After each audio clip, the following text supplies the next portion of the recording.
头来乡亲啊，继续要来看是这个云林北港来爆发着卖官的争议。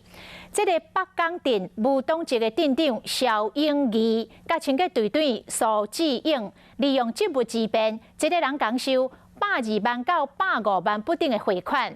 只要来面试，都来录取到清洁队的约聘人员，有6、7组的人来送钱。检警调分23个线路大动作雷搜索，带回29个嫌犯。问过笔录了后，镇长甲清洁队长等4个嫌犯申请收押禁见核准。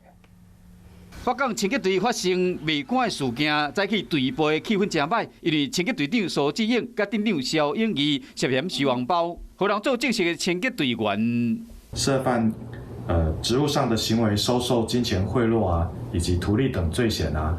检警调查发现，讲无当一个镇长肖永义、清洁队长苏志颖，甲一个姓蔡的生理人，甲一个姓林的镇民等4个人涉嫌收每一人120万到150万不等的红包。有6、7组送钱的人，一个面试就录取为清洁队的约聘人员，是安怎会有人愿意开100几万买一个约聘的职位？清洁队他也是进入公部门的，在百姓的眼中是铁饭碗，我还助救金，所以算是相对的来讲是比较稳定的一个工作啦。检警兵分23路去搜索肖永义等人徛假甲办公室。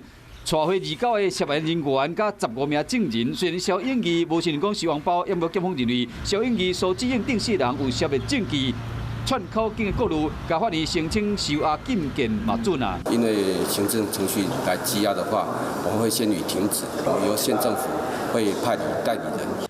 被收押这4人，其中这个姓蔡生理人，敢是牵线的白手套，检方无愿意证实。要么，这个愈调查就愈发现讲，这个案情有扩大的趋势。